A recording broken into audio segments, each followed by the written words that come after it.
bomber. We get those sometimes. Hey, welcome, ladies and gentle drunks, to the fourth dimension. Big book study, that is. I am your grateful host, Kevin Olson from the Primary Purpose Group in Calgary, Alberta. I'm very glad to be here. I'm certainly glad you guys are here. I love Alcoholics Anonymous with all my heart, and I'm happy to be here tonight to share it with you guys. So, as this is the Big Book Compendium, we will start with, as we always do, with the set-aside prayer. God, please help me to set aside everything I think I know about you, about me, about my fellow man, about the 12 steps. And please allow me to gain a fresh new vision, perspective, and understanding of what you, what me, what my fellow man, and the 12 steps are all about. Amen. Okay, and as this is the fourth dimension Big Book study, we always like to read the two parts of the book that refer to the fourth dimension. First of all, as always, on page 8, Bill writes, I was soon to be catapulted into what I like to call the fourth dimension of existence. I was to know happiness, peace, and usefulness in a way of life that is incredibly more wonderful as time passes. And then on page 25 in the chapter, There is a Solution, Bill Wilson writes that we have found much of heaven and we have been rocketed into a fourth dimension of existence of which we had not even dreamed. We're going to be catapulted. We're going to be rocketed. All right. Well, as always, as per our custom, everybody please put one hand up like this. Everybody put another hand up like this. And everybody go, oh, yeah. I never get tired of that. There's nothing funnier to me than an entire room of Zoom people like raising the roof like that. I love it. Man, I'm glad to be here. Sorry that I couldn't be here last week. I trust that my trusted servant Brad did an excellent job taking us through step 9. Although there is, I talked to Rob a little bit earlier, and there's one piece that I'm going to add to what Brad took us through last week.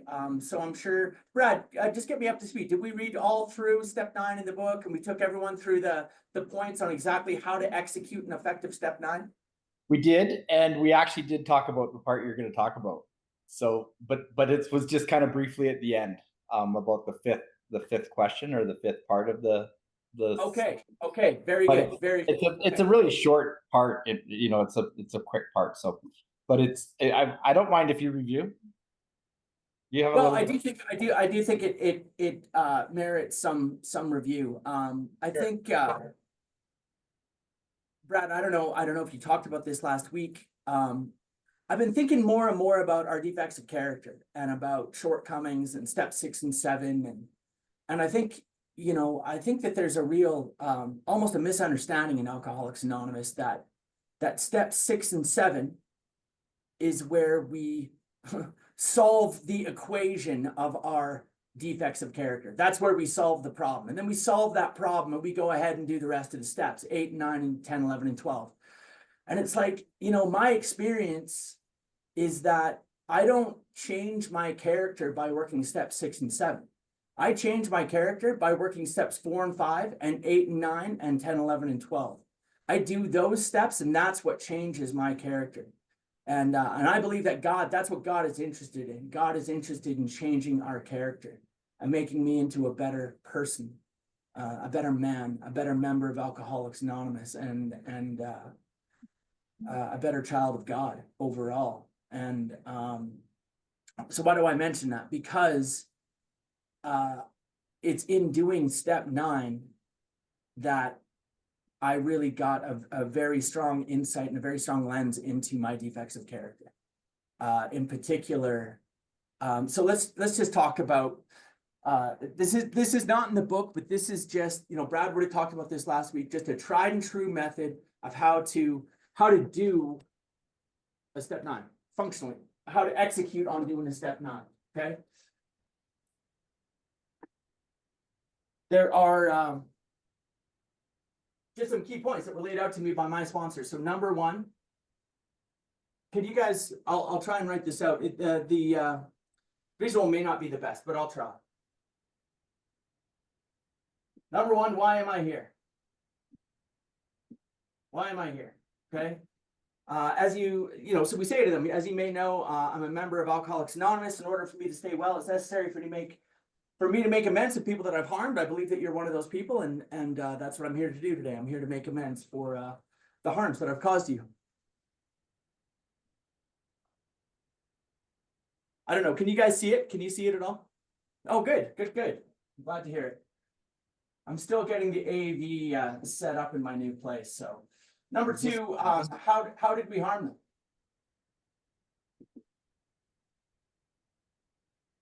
And when we talk about how we harm them, I want to tie it to a defect of character.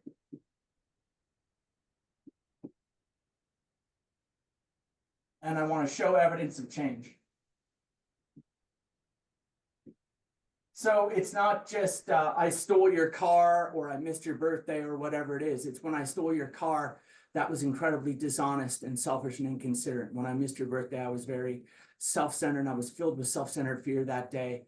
And it was very dishonest and inconsiderate. And I lied to you that day about why I couldn't be there or whatever it is. Okay. So that's number two. How did we harm them? We tie it to a defect and then we want to show change. You know, I want you to know I'm not the kind of guy that steals cars today. Okay. And I want you to know that in the event I ever had the privilege of being invited to your birthday today, I'm the kind of guy who would show up today. I show up for people today and we show evidence of change. Okay. Number three, and this is where a lot of the learning and growth happens in terms of the defects. Is there anything else?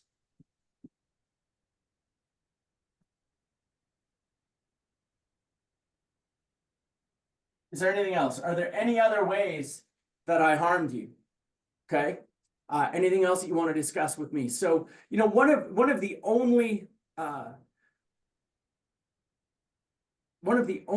shortfalls of steps 8 and 9 is that I can only make amends for the harms that I'm aware of. Okay. And so when we approach these people, I tell them, here's how I think I harmed you. And there is so much incredible power when I give them a chance to explain to me how did I harm them. And if you want to take an ego smashing, sit and listen to how we harmed someone else. It's a very powerful thing, but it's humbling, most definitely. And the key here, guys, is listen. We don't debate. We don't rationalize. We don't justify. We don't say, well, yeah, you know, I might have done that, but I only did that because you did this thing first. So, you know, in reality, I think we're both a little at fault here, right? Like, no. Okay. We just stop and listen and we realize and we understand that whatever it is that they're saying to me about how I harm them has probably a lot more to do with reality than my own perception. Okay. I've got a perception problem as an alcoholic. I see reality, but I see it very poorly. Okay. And other people are much more likely to have a much better vantage point of how I harmed them and how I was behaving in reality. And there is huge power in terms of steps 6 and 7 in this part. Okay. If I want to get a really strong understanding of how my defects of character have harmed someone, my selfishness, my self-centeredness in ways that I'm not even able to see, my dishonesty, my inconsideration in terms of harming other people, ways that I can't even tell. I can't even see them. And in fact, I mean, I've told this story many times, but when I made amends to my father, you know, I harmed my dad in a lot of ways, like a lot of ways. Okay. But of all the things that I did that harmed him the most, that hurt him the most, I never would have guessed what it was had I not opened the opportunity for him to talk and to tell me what it was that I did that harmed him and hurt him the most. And it had nothing to do with the stolen car or the money that I stole or the broken windows or the fist fights or anything.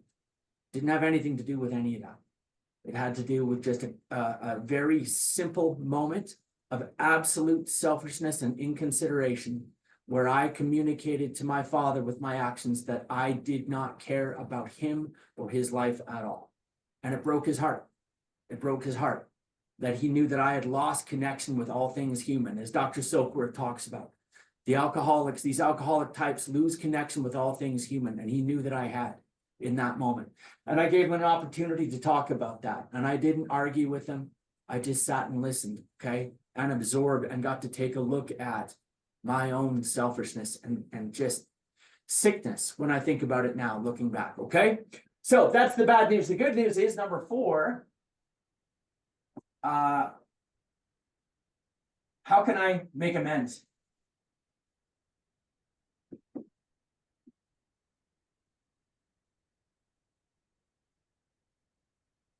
How can I make amends to you for this? What do I need to do to fix our relationship? Is there anything I can do to fix our relationship? And sometimes there may not be. You know, sometimes there are relationships that are just so broken that, no, Kevin, it's never going to be, you know, we're never going to fix things the way that they were. Okay, that's not going to happen. Okay, like, and I understand that. Okay, but how can I make amends? How can I fix what has happened between us? Is there anything I can do? And the line that my sponsor told me to use is this one: I am willing to do whatever you ask. I'm willing to do whatever you ask. I will do anything to make amends for this situation. Now, Brad probably talked about this, but in my experience, and I've done a lot of these, a lot for the people that I've harmed, okay? A lot. 98% of the time, they're like, no, this was good. This is enough. You just keep doing what you're doing, and you and I are good, and you can let it go. All right? And very rarely, our book says, very rarely do we fail to make satisfactory progress. Okay, and most of the times it happens very quickly, and it's very easy. And then lastly, though, here's what happened. So I've run this big book study for like 15 years, and for 15 years going through step 9, it's been these 4 points. That's it, and that's all that it was. And here's what happened. Like probably about a year ago, I had a sponsee, taking him through the step 9. Great, he went and did that. He came back and he said, Kevin, the person that I made amends to, when I said, what do I need to do? How can I make amends? They said, actually, you know who you really owe an amend to is this other person. And the light bulb clicked. I thought, my God, that's exactly right. That's got to be the last question that we asked. Because here, again, is the issue with step 8. I make a list of all the persons that I've harmed, right? Not necessarily. I make a list of all the persons I've harmed that I know of. But is it possible that there are people that I harmed that I'm just clueless about? 100%. So what are you going to do? You're going to ask, I am going to ask these fine individuals, is there anyone else that you can think of that I ought to make an amend to? Okay, so that's number 5. That's the last one. Is there anyone else? Almost without exception, since I've started doing this with sponsees, when they ask that question, the person has someone to suggest almost every time. And sometimes they're already on the step 8 list, and that's fine. Yeah, they're going to be there next. Okay, or man, I hadn't even thought of that. Okay, and so these are the 5 now. These are the 5. Okay, why am I here? We explain what we're doing. Okay, and by the way, I assume Brad talked about this last week, but amends are always done eyeball to eyeball, face to face, in person. Okay, unless there's major extenuating circumstances. We don't text message our amends. We don't Snapchat our amends. We don't Instagram amends. Okay, we want to do it face to face. Now, can I use Snapchat or Instagram or Facebook or whatever to set up the amend, to schedule it? Absolutely, I can. And it's a very valuable tool for sure to do that. But whenever possible, I want to do it in person. Then how did we harm them? How did I harm you? I want to tie that to a defective character, and I want to show evidence of change. Is there anything else? Any other ways? Or sorry, is there anything else that you want to talk about that I haven't mentioned? We listen. Okay, and then we reflect back, not in the moment, but just to say it has everything to do for me with step 6 and 7 and getting a better understanding of my level of selfishness and self-centeredness. If I want to get a really good look at that, go do my step 9. Okay, and listen and let them tell me how my defects of character harm them. Number 4, how can I make amends? I'm willing to do whatever you ask. And then number 5, is there anyone else? Is there anyone else I should be making amends to? Now, our step 9 says make direct amends to such people whenever possible, except when to do so would injure them or others. I am a big believer that we do make direct amends whenever possible. And sometimes it's not possible to make direct amends, particularly because there may be legal ramifications if I were to go make direct amends. Or I don't think it's helpful for me to be around this person, or I may cause more harm than good in being around this person. So I can't make a direct amend. I am a big believer in making indirect amends as well, wherever possible. So it may be, I'll give you an example. A sponsee of mine, a couple of weeks ago, he owed an amend to a gym of some kind. He had done something, there was something to do with money and a gym, and he owed the money to the gym, but he couldn't go directly to that gym because there was some legal ramifications of whatever it was, and he wanted to know how to make an amend for that. And what I've been taught is, in terms of a direct amend, we got him hooked up with, you know, the Boys and Girls Club or I think it was called Kids Sport Alberta or something like that, and he made a donation in the same amount of money that he would have made to that gym, except he made that donation to Kids Sport Alberta. And now young kids, young athletes in Alberta will benefit from that money. And that's how we pay that amend back. That's how we repay the karmic debt of the universe. Okay. So I'm a big believer in that kind of stuff. Anyway, so yeah, thanks for throwing that up there, Rob. That's excellent. And that's, I just wanted to talk about that. I love step 9, man. I love step 9. And I have, I've gone through, periods where I've had to go back and make step 9 amends to people that I have, where I was sober. I was sober when I harmed them. Okay. And so I wasn't like, this wasn't, you know, I was drunk and so I behaved this way. This was like, no, Kevin was multiple years sober, multiple years sober and having to go back and make amends. And at that point, man, you got nothing to blame but a handful of defects of character. And that's it. And that's been quite an experience too. Anyway, so that's great. Any questions on step 9 at all? Before we will jump into step 10 right now. I'm excited to jump into step 10, man. I love step 10. Anything at all? Any questions? Going once. Oh, Deb.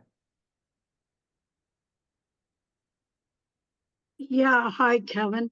I'm sure you've been around long enough that you've heard when people say, well, I think it's sufficient that I just make living amends, that I've just changed the way that I act. Where did that ever come from, Kevin? And what's your opinion? Well, I think that, no, our book says, you know, I think there's 3 words in our book that really highlight the action that we take, and it's now we go out. That's 4 words. Okay, now we go out. There you go. Now we go out. Okay, because we hear that stuff all the time. Yeah, I'm just going to make living amends. Or another one that we'll hear is God will put these people in my path on His time. You know, whenever you ever heard that one before, raise your hand if you've ever heard that mumbo jumbo before. Oh, God will put them there in my time. I don't need to, you know. I don't know, man. I have no opinion on that. All I know is what our book says. And our book says, now we go out. Okay. I know that this is what almost killed Dr. Bob. Not going out and making his step 9 amends is what almost killed Dr. Bob. And the birthplace of Alcoholics Anonymous, June 10th, 1935, is really the anniversary of the first time that Dr. Bob went and did his step 9, because that's what he was balking at. That's the thing that he wouldn't do. He did most of the program. He resisted making amends. It was going to harm his reputation. He goes on to a medical conference in Atlantic City, gets drunk, comes back. And that drunk is the thing that beat him into a state of reasonableness and beat him through that surrender that he was going to be able to stay sober on his own without having to do that. He went and made amends. And And that was June 10th, 1935. That's the birthplace of Alcoholics Anonymous, is when Dr. Bob went and started making his amends. And it's, where does that come from, Deb? It comes, like, ultimately, that my first reaction is it comes from alcoholism. It just comes from middle of the road, watered down, easier, softer way garbage that sometimes we hear and sometimes happens in rooms of Alcoholics Anonymous. It was an amazing thing to me the first time I realized that not everything I hear in a meeting of Alcoholics Anonymous necessarily has anything to do with the actual program of Alcoholics Anonymous. Program of Alcoholics Anonymous exists in one place and one place only, and that is in the book called Alcoholics Anonymous. This is the perfection of our program. My job is to get into as close to alignment as in this book as possible, and to carry this message into our meetings. Okay. So anyway, it's a good question. Where does it come from? I think really it just comes from that easier, softer way. One of the ways talking about defects of character, one of the terrible ways that my defects of character manifest themselves in my life is with this entitlement and this sense that the rules don't apply to me, that I don't have to do it the same way that you guys do. I'm going to do it my own way. I'm going to work Kevin's program, a version of AA I like to call AA Light, okay, where I'm going to do just enough. I'm going to learn just enough about it, on how to work an honest program to be able to work it dishonestly, okay? And, I don't like watered down drinks. I didn't like it when people watered down my drinks. And I don't like it when people water down my Alcoholics Anonymous either, for the same reason, because it doesn't have the same effect. A watered down drink doesn't have the same effect, and neither does watered down AA. You with me on that, Deb? You guys with me on that? Can I get a roof raise? Can I get a roof raise? Attaboy. I love it. Okay, guys. Thanks for the thumbs up, Alana. I see you there. Okay, guys, let's get into step 10. I love this, man. Let's get into step 10. Page 84. And my man Brad is in the house tonight. I thought you might be in Hawaii already, Brad. But when do you go to Hawaii? Tomorrow.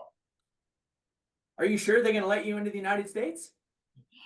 They let me in so far, but don't jinx it, man.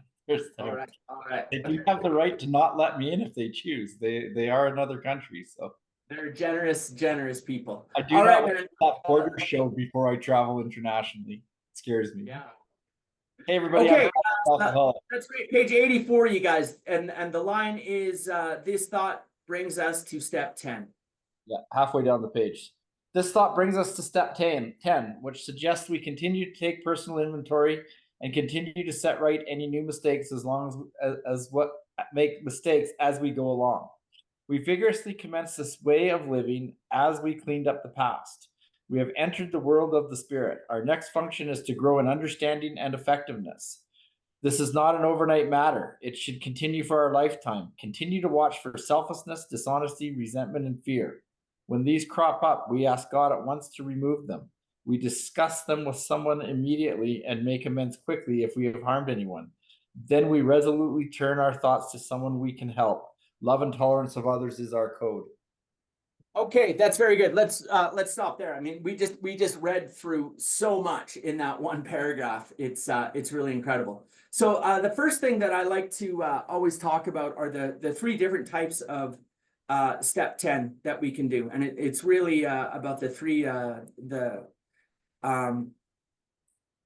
although all inventories are alike in nature, there is a time component that is different about them, and actually, if you go to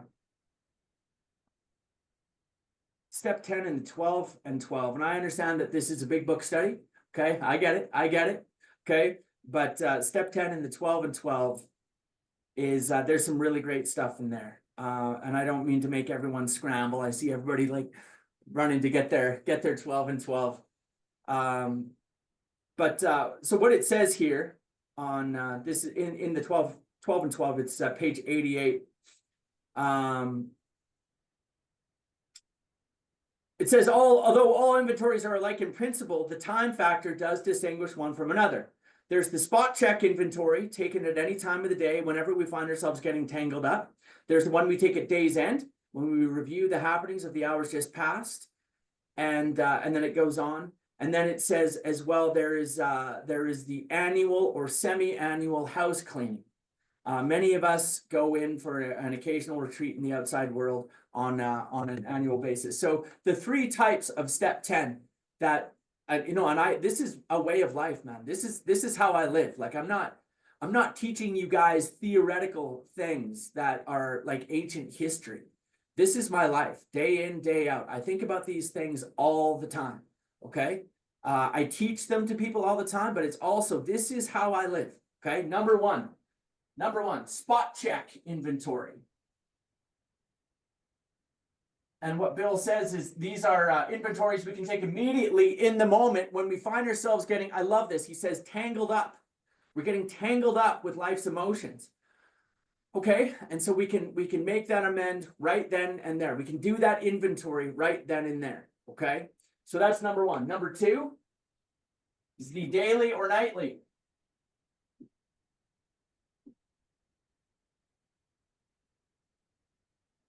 Daily or nightly inventory.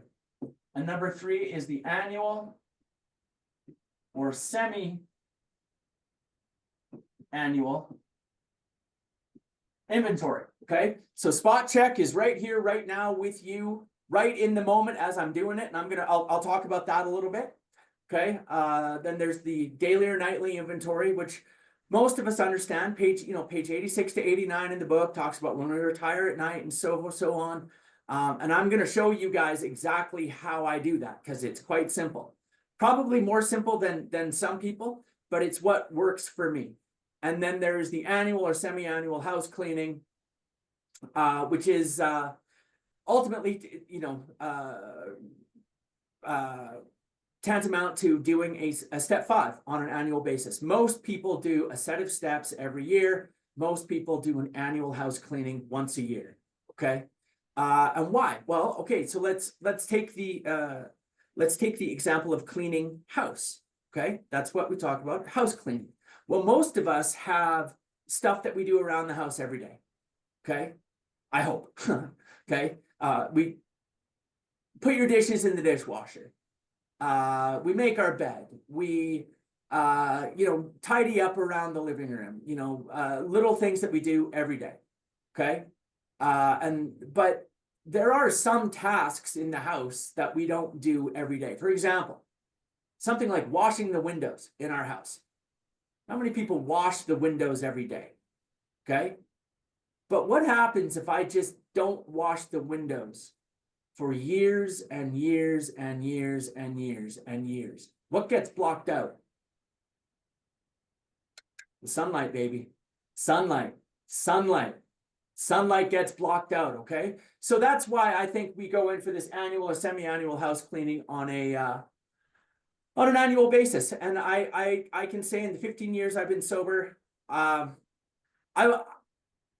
think I've probably done about 14 in 15 years, give or take.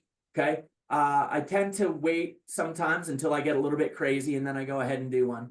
I'm sure I'm not alone in that. But that's kind of what it's been for me. So now let's talk about the spot check inventory. The spot check inventory is right here, right now with you. And there can be varying levels of success with that. Sometimes it's like, I commit the crime, if you will. Okay, I harm the person, I tell the lie, whatever it is, right then in the moment, and then I got to go back later and correct it. Okay, so the word promptly in step 10, continue to take inventory, and when we were wrong, promptly admitted it. Okay, so the promptly has changed for me over time. So it used to be I would harm the person or do the thing that I know I'm all tangled up and I'm messed up and what's going on, and I would go back like a day later and make amends if I had harmed anyone or whatnot. Then for me it gets a little bit better, which is to say right in the middle as the lies are about to come out of my mouth or whatever it is, I can stop myself. Or as I'm about to say the thing that's going to hurt the person, I stop myself. Or as I'm about to, react to something that's happening in my workplace. I stop myself right then in the moment or immediately before I do. And then it gets even better than that in terms of promptly, because what happens over time in my experience is that it's like preemptive now, where I'm not even, I can see myself doing it. I've learned that there's a level of consciousness above my thinking mind that I've tapped into through step 11 in prayer and meditation. And I'm really pleased to say that a lot of times I don't even react as I would have, or I can observe and see myself not doing this thing. Okay. So we'll talk more about the spot check. And now let's talk about the daily or nightly inventory. So the step 10 says continued to take personal inventory, which presumes that I have learned to take inventory at some other time, some other way. Well, obviously, they're referring to step 4. Okay, obviously. So that toolkit, guys, in step 4, I don't want you guys to think that that's a toolkit that I pull out once a year when I go to do my step 5. Not at all. My man Pete, everybody wave at Pete. Pete, give us a wave, Pete. My man Pete is like right in the middle of his step 4 right now. Okay, that 4-column inventory that we're working through together, Pete, that 4-column inventory, I want you to know that I have one of those imprinted on the inside of my forehead, brother. Okay, on the inside of my forehead. And this has everything to do with the spot check inventory, actually, because let's say I'm at work and I'm getting tangled up, and why? I can tell because I'm getting resentful about this thing, or I pause and think, man, what's going on with me right now? Oh, I'm afraid. Okay, I've got fear. Thank God. Thank God. I think a big part of step 6 and 7 is just pausing and acknowledging that I have this fear, just being aware of it, being able to put a name on it. Oh, then if I'm able to name, hey, I've got this resentment, hey, I've got this fear, whatever it is, what do I do with it? I've got that 4-column inventory in the inside of my head, brothers and sisters. That is a toolkit that I use every day. Column 1, okay? Let's say, I won't use a real name. Let's say Sally, Sally that I work with. Column 1, Sally. Column 2, why? Because she's always trying to run the show. She's trying to tell me what to do, and I don't like being told what to do. I'm a defiant alcoholic, and she's not my boss. It's literally like little King Kevin not being told what to do. You're not the boss of me. Okay, that's really 45 years old, still struggling. Okay, you're not the boss of me. This is like, really, I have problems, man. Okay, so that's column 2. Column 3, how does that affect me? Does that affect my self-esteem? Yeah. Does it affect my emotional security? Yeah. Okay. Does it affect my financial security? It does if I rage quit because I'm so mad at this person. Yeah. Does it affect my physical security? No. Does it affect my ambition? Possibly. Yeah. I don't even want, well, fine. I'm quit. I don't even want to be a part of this stupid project with you, Sally. Okay. And then does it affect my sexual relationships? No. Okay. Then what do? We say a prayer before column 3 and column 4. Okay. And you got to think, this is all going on in my head as I'm sitting in the boardroom with Sally, with like not talking. I'm doing this inventory on the inside of my head. Okay. This is the spot check inventory. And I got to pray. I got to pray for her. God saved me from being angry. Okay. We realized that the Sallys who hurt us were perhaps spiritually sick. They, like ourselves, were sick too. We asked God to show us the same tolerance, pity, and patience we cheerfully grant a sick friend. When a person offended, we said to ourselves, this is a sick man. How can I be helpful to her? God save me from being angry. Thy will, not mine, be done. Booyah. And you got to think, this is all going on inside of my head in the middle of like my work day. Nobody knows this, all right? But God saved me from being angry. Why do I need to be saved from being angry? Because I destroy things with my alcoholism, okay? And I don't mean drinking, okay? I mean that little King Kevin gets out of his mind with rage and jealousy and envy and all that stuff. I go crazy, okay?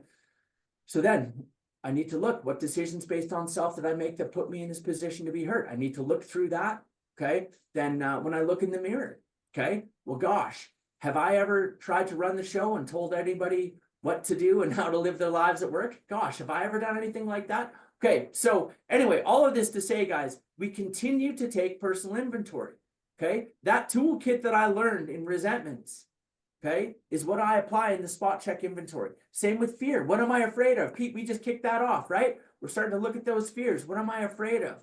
Okay. I'm afraid that I'm not good enough. I'm afraid at work that I'm going to be found out as an imposter. I'm afraid I got this promotion 2 years ago and I'm still convinced they're going to come one day and be like, no, we made a mistake. You're clearly a moron. You know, whatever it is. I'm afraid that that other people are smarter than me or that nobody likes me. It's crazy. Like the same stuff that was going on when I was 9 years old in elementary school.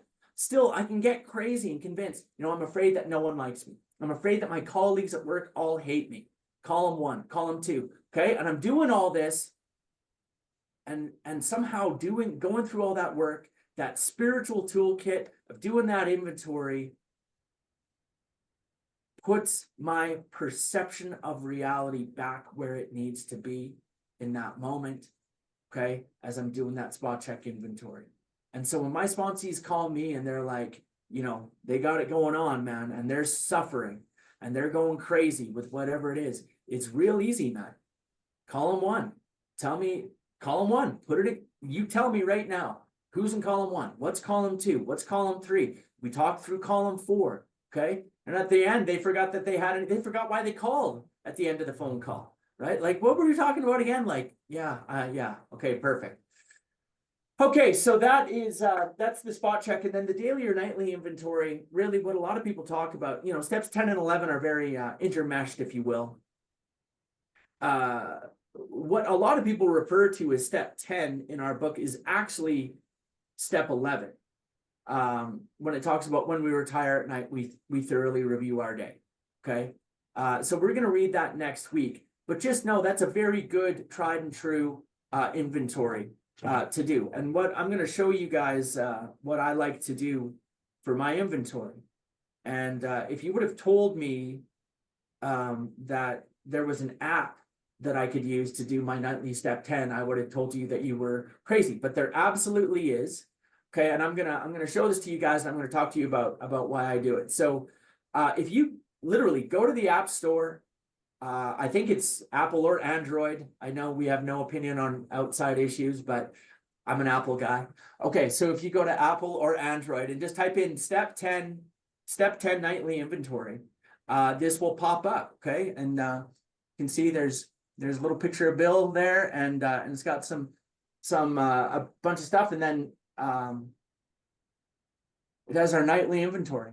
Okay, and it has the exact questions from page 86 to 89 when we retire at night. So, was I resentful? Yes. Okay, I hit the yes button. Who? Why? Well, Sally. Okay, I was resentful at Sally today. Okay, now look, and it goes on. It goes on through all these questions. So, nightly inventory, yes. Next, was I dishonest? You know, and I'll stop and like really think. You know, was I dishonest to anyone about anything? Yeah, you know what? I went to the mall, and I went to the parking place where I knew I was supposed to pay for the parking today, and I didn't pay for the parking. Okay, I didn't pay for parking because I hate those guys. Okay, and that's it. And some of you know I have ongoing issues with the Calgary Parking Authority. Okay. But so maybe that was it. I'm not saying I did that today because I've gotten a lot better with the parking thing, but maybe that's an example. Maybe I lied to a client. Maybe it wasn't like I lied, but I just, said something in a particular way to make things go more smoothly. Okay. And I need to be aware of that. I need to be honest about that. Okay. And I'll tell a story about honesty and dishonesty in later. But you can go through all of those. Now, I know that there are people who, and God love them, every night, pen to paper. They've got their step 10 book and they've got their step 10 pen, and they sit and they write out inventory every night. And I think that's super. Okay. But what I know about me is that I am not good at consistency. Okay. I am what my grand sponsor calls a 100-yard dash specialist. For 100 yards, I can be anything. Okay. And so what'll happen is I'm going to be step 10 guy now. I'm going to be Mr. Daily Inventory guy.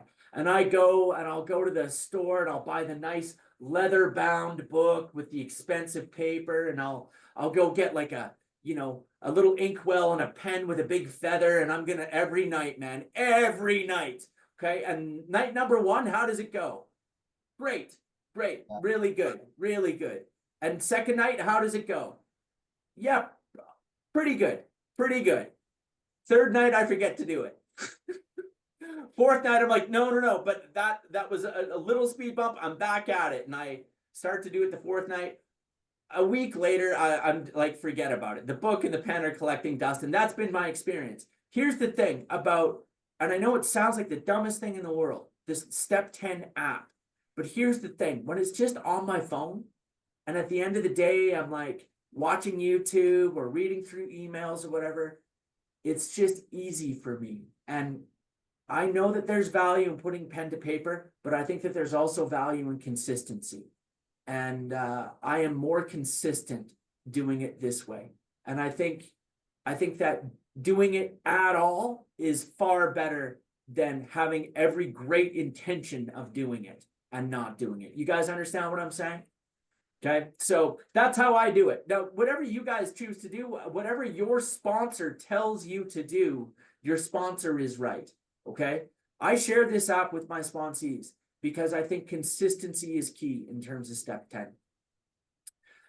So that's the nightly or the daily or nightly inventory. And we already talked about the annual or semi-annual inventory. So now with all of that, with all those tracks kind of laid, guys, let's go to actually Step 10 in our book. Now there's only 2 pages on it, so it's not going to take us too long. And then we're going to do some reading from the 12 and 12. We're going to read one of my favorite parts of all of the 12 and 12. It's something that I used to read every day. In my first year of recovery, I read these few paragraphs in the Step 10 and the 12 and 12 every day, and I think they're absolutely brilliant. But what I wanted to point out here, and Brad just talked about this. Somebody pointed this out to me, and I just love it. It says, continue to watch for selfishness, dishonesty, resentment, and fear. When these crop up, we ask God at once to remove them. We discuss them with someone immediately and make amends quickly if we have harmed anyone. Then we resolutely turn our thoughts to someone we can help. Love and tolerance of others is our code. Guys, I want to point out to you that we look for 4 things and we do 4 things. If there is only one thing that you take away from this study tonight, in Step 10, it's that simple. Okay? We look for 4 things, continue to watch. What does it say? For selfishness, dishonesty, resentment, fear. We look for those 4 things in ourselves, spot check style. We don't just run around like terrorized maniacs all day and then do our inventory at the end of the night. We watch throughout the day. We try to be self-aware, and it's a fine line between self-awareness and self-obsession. Okay. My grand sponsor Clancy talks about how inventory can become a publicly acceptable form of self-obsession. And I've seen guys who they're just constant, you can't stop them from doing Step 5s.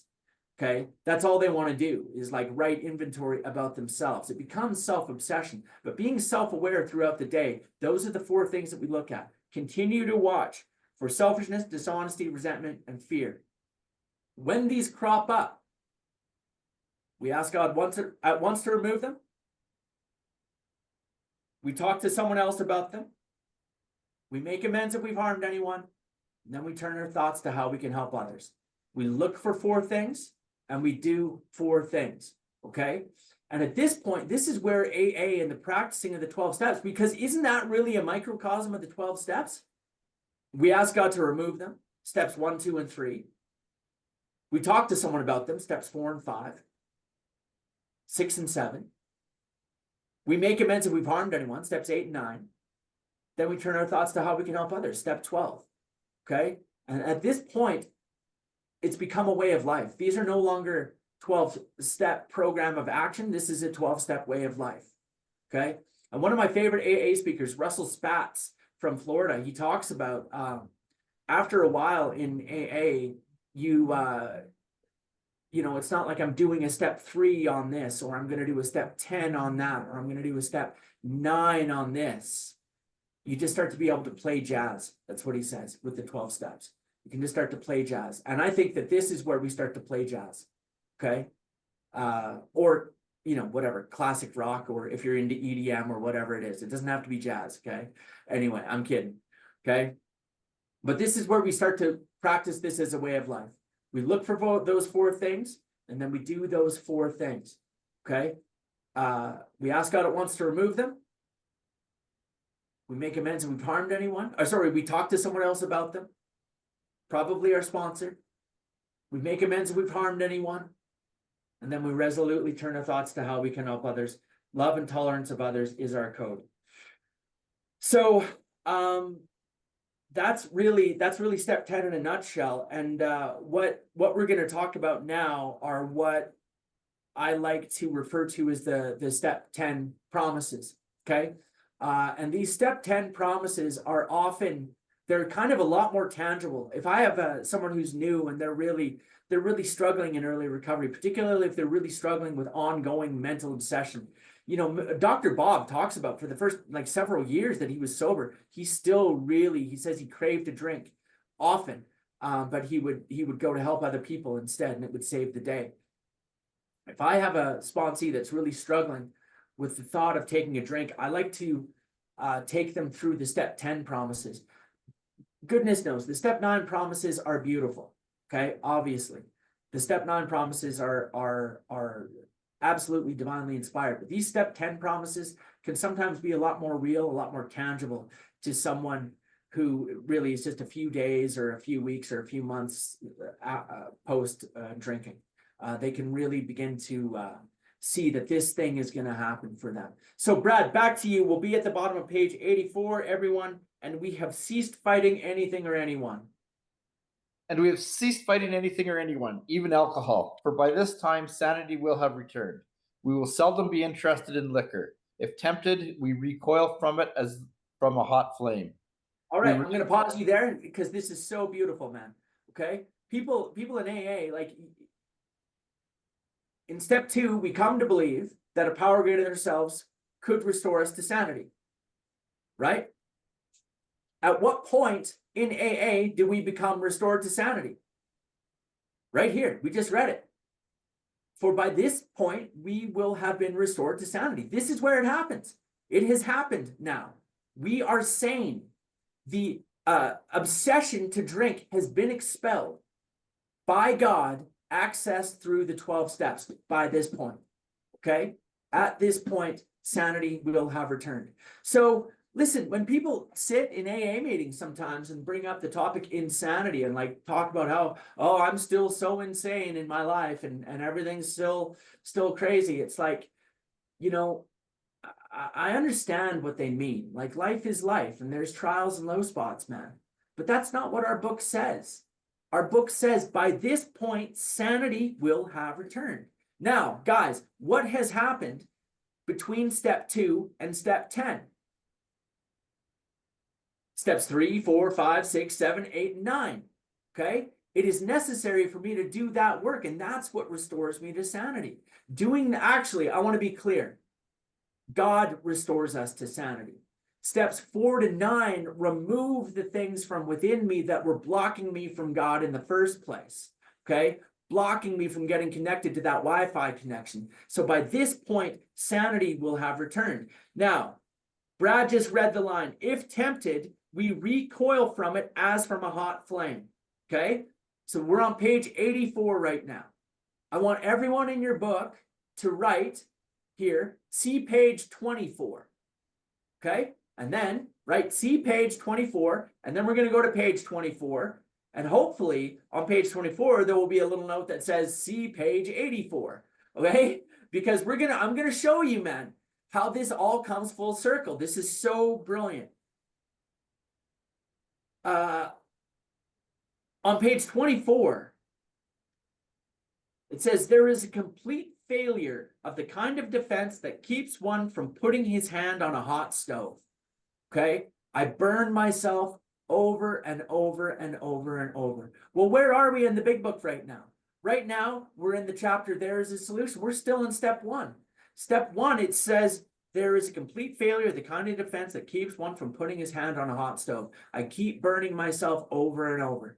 You fast forward 60 pages now to page 84. If tempted, we recoil from it as from a hot flame. We have been restored to sanity by this point as the result of doing the steps of Alcoholics Anonymous. But as a result of doing those 12 steps, I've been connected to a power greater than myself that has removed my problem, that has solved my problem, that has expelled my obsession to drink alcohol. And if I am tempted, I recoil as from a hot flame. All right, Deb, you take care. We'll see you later. Bye-bye, Deb.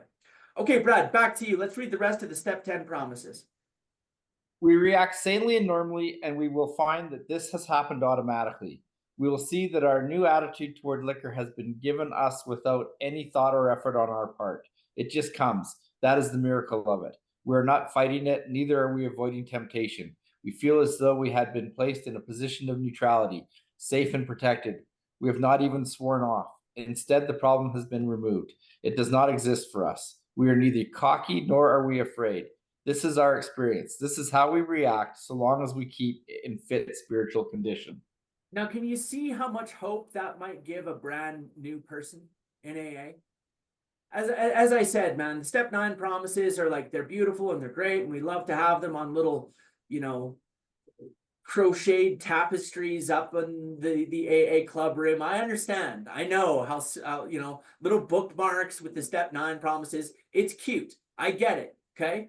But when you're new and you're dying, okay, and you can still you're still having drinking dreams, and you're still having using dreams, and you're still white knuckling as you're walking past the liquor store, reading these promises is much more meaningful. You guys with me on that? So please remember that when you're working with a newcomer and they're struggling, okay, to just stay sober one more day, you let them know it will not always be like this. It is going to get easier. Your problem is going to be removed. God is going to restore you to sanity. And if tempted, you are going to recoil from it from a hot flame. This problem will not exist for you. You will be placed in a position of neutrality, safe and protected. God, I love the way Bill writes. Placed in a position of neutrality, safe and protected.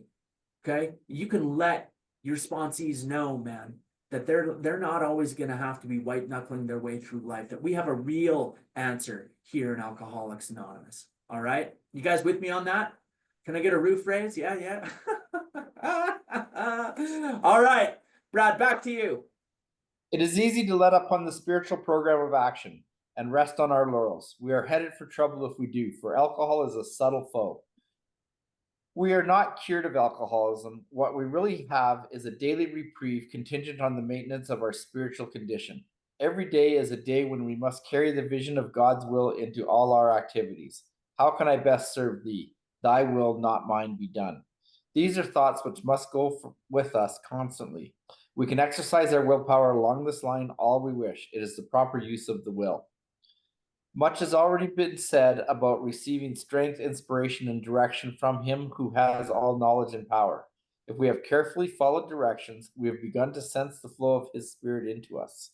To some extent, we have become God conscious. We have begun to develop this vital sixth sense, but we must go further, and that means more action. Okay, so it talks here about staying in fit spiritual condition and having a daily reprieve contingent on the maintenance of our spiritual condition, okay? The way that I like to think about AA and the analogy that I use with my sponsees, I like to think of it as a spiritual bank account, all right? Every day, I have to make little deposits into the spiritual bank account. That's how I stay spiritually fit, okay? With spiritual currency. Every time I say a prayer, make a little deposit in the bank account.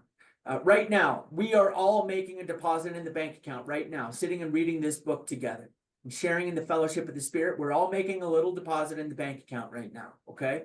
I go to work with a newcomer, take a sponsee through his step 1. That's a big deposit that I get to make in my bank account, my spiritual bank account.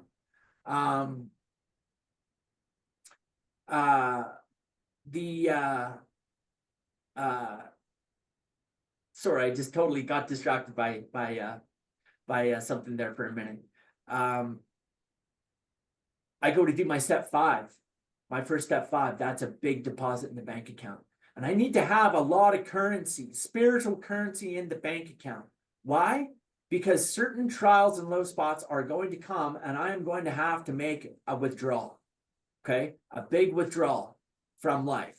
And what happens is if I stop making deposits in that account, every day I'm making a couple withdrawals here, a couple withdrawals there, a couple withdrawals here, a couple withdrawals there. And then one day I got to make a big withdrawal because something massive happens.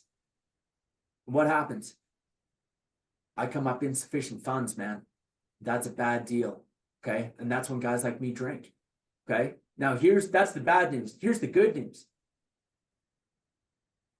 My bank account is full right now, full. And it's a which is not to say that I couldn't deplete it very quickly. I certainly could. Okay. And I went through some stuff earlier this year, as you guys know, where I was like, thank God I went through that and I had to make those withdrawals. And here's the beautiful thing though. Not only was I able to stay physically sober through all that, but I was able to maintain some degree of emotional sobriety and spiritual sobriety. And I was able to react through that stuff for the first time in my life with some spiritual grace and some emotional fortitude and actually look like a grown-up for once in my life and not have to flame out and flail and destroy my life, behind a bunch of crazy stuff that was going on. And that's what happens when we stay in fit spiritual condition. The certain trials of low spots, vicissitudes, as our book says, right, Pete? Vicissitudes can come in life. These things happen and they happen to everyone, okay? But we can respond with spiritual grace and emotional fortitude as a result of staying in fit spiritual condition. But every day, that's what it says here, man. Every day is a day where I must constantly carry the vision of God's will into all my activities. Every day. I drank every day. And that may not be your story. You guys may be binge drinkers, but I certainly used every day, and I certainly want to apply this solution every day. So let's take okay, so here's what we're gonna do. I do want to read this part of step 10, so we're gonna go over time a little bit today. But if you guys need to drop off, if anyone needs to drop off the call, my feelings are not going to be hurt. I promise you.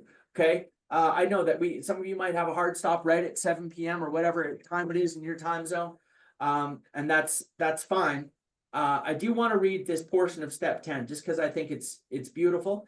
And then after the call, don't drop off right away. Okay, we'll say a prayer, we'll close the meeting. Everybody stay on as you can, because my favorite part of the meeting is when we go around the Zoom room and everyone introduce yourself and let us know your name and where you're from. Okay, that's my favorite part of the whole night. Okay, so with that said, guys, we're going to go to step 10 in the 12 and 12.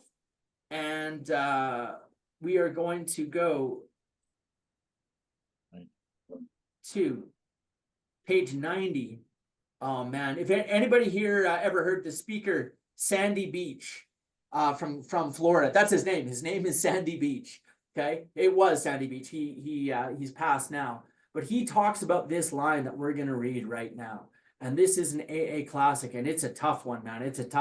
I didn't like reading this the first time I read it. Okay. But we're on page 90, and the line, Brad, do you have your 12 and 12 with you? Yeah, I'm ready. I'm on the page. Seems that you would read for us. Okay, very good. It is a spiritual axiom is the line that we're at right now. And we're just going to read. I'm not going to talk. I promise. I'm not going to talk. We're going to let Bill talk for us. Okay. We're just going to read through. It's really just a couple pages here, guys.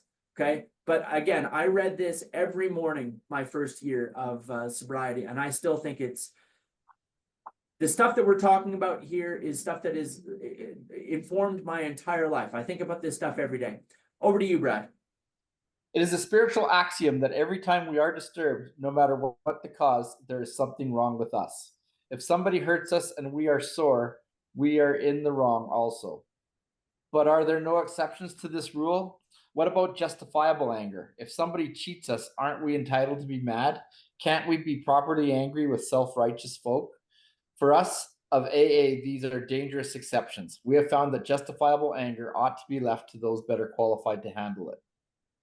Few people have been more victimized by resentments than have we alcoholics. It mattered little whether our resentments were justified or not. A burst of temper could spoil a day, and a well-nursed grudge could make us miserably ineffective. Nor were we ever skillful in separating justified from unjustified anger. As we saw it, our wrath was always justified. Anger, that occasional luxury of more balanced people, could keep us on an emotional jag indefinitely. These emotional dry benders often led straight to the bottle. Other kinds of disturbances, jealousy, envy, self-pity, or hurt pride, did the same thing. A spot check inventory taken in the midst of such disturbances can be of very great help in quieting stormy emotions. Today's spot check finds its chief application to situations which arise in each day's march. The consideration of long-standing difficulties had better be postponed when possible to times deliberately set aside for that purpose. The quick inventory is aimed at our daily ups and downs, especially those where people or new events throw us off balance and tempt us to make mistakes. In all these situations, we need self-restraint, honest analysis of what is involved, a willingness to admit when the fault is ours, and an equal willingness to forgive when the fault is elsewhere. We need not be discouraged when we fall into the error of our old ways, for these disciplines are not easy. We shall look for progress, not perfection. Our first objective will be the development of self-restraint. This carries a top priority rating. When we speak or act hastily or rashly, the ability to be fair-minded and tolerant evaporates on the spot. One unkind tirade or one willful snap judgment can ruin our relation with another person for a whole day or maybe a whole year. Nothing pays off like restraint of tongue and pen. We must avoid quick-tempered criticism and furious, power-driven argument. The same goes for sulking or silent scorn. These are emotional booby traps baited with pride and vengefulness. Our first job is to sidestep the traps. When we are tempted by the bait, we should train ourselves to step back and think, for we can neither think nor act to good purpose until the habit of self-restraint has become automatic. Disagreeable or unexpected problems are not the only ones that call for self-control. We must be quite as careful when we begin to achieve some measure of importance and material success. For no people have ever loved personal triumph more than we have loved them. We drank of success as of wine, which would never fail to make us feel elated. Never fail, yeah. When temporary good fortunes came our way, we indulged ourselves in fantasies of still greater victories over people and circumstances. Thus, blinded by prideful self-confidence, we were apt to play the big shot. Of course, people turned away from us bored and hurt. Now that we're in AA and sober, and winning back the esteem of our friends and business associates, we find we still need to exercise special vigilance. As an insurance against big shotism, we can often check ourselves by remembering that we are today sober only by the grace of God, and that any success we may be having is far more His success than ours. All right, guys, that's it. So the three quick takeaways for me from that reading. Number one, if I'm upset, there's something wrong with me. Number one, if I'm upset, no matter what the cause, spiritual axiom means it's a spiritual truth, means it's irrefutable, cannot be argued with. If I'm upset, there's something wrong with me. Russell S. from Florida says, if I'm upset, it's because I'm upsettable. Okay? If I'm upset, there's something wrong with me. Number one. Number two, restraint of tongue and pen. Just don't say it, man. Just don't say it. Don't text it. Don't email it. Don't Snapchat it. Don't Facebook it. Just don't do it. Just don't say it. When I was in 1835, they taught me the best way to work step 10 on a preemptive basis was a little acronym MYOBKYMS.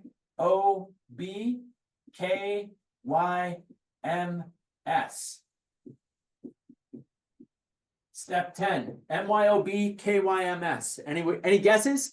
Anyone want to guess what that stands for? MYOB?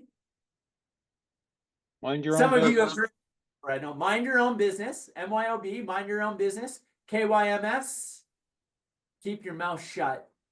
Mind your own business, keep your mouth shut. Okay. Here's a saying, nothing. Okay, nothing. The concept of nothing is often a good thing to do and always a good thing to say. Nothing is often a good thing to do and always a good thing to say. Right? I love that. Okay. Especially for a guy that gets himself in trouble with this thing a lot. Okay. Self-restraint of tongue and pen. This carries a top priority rating. And lastly, guys, I love that line. I love it so much, man. Any success that I am having is far more God's success than mine. Period. Those are the 3 takeaways for me from that reading. Okay. If I'm upset, there's something wrong with me. Restraint of tongue and pen. Any success I'm having is God's success, not mine. Booyah. All right, guys, that's it. Thank you for your kind indulgence. I know we're over time a little bit. So let's close with the Lord's Prayer, and then we'll quickly go around the room and everyone just say hello and let us know where you're from. All right. Our Father, who art in heaven, hallowed be thy name. Thy kingdom come, thy will be done on earth as it is in heaven. And give us this day our daily bread. Forgive us our trespasses as we forgive those who trespass against us. And lead us not into temptation, but deliver us from evil. For thine is the kingdom, the power, and the glory forever and ever. Amen. Booyah!